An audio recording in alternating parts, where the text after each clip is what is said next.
চরণ নয়ন চলন পুলক মুখ। অর্থাৎ এক এক করে বলি।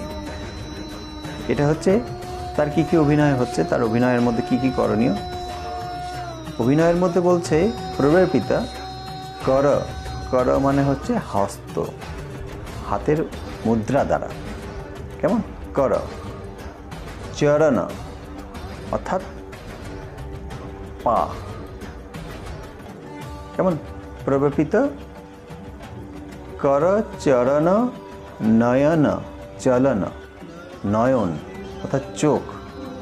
পুলক মুখ বৈবর্ণ স্বরভেদাদিভি।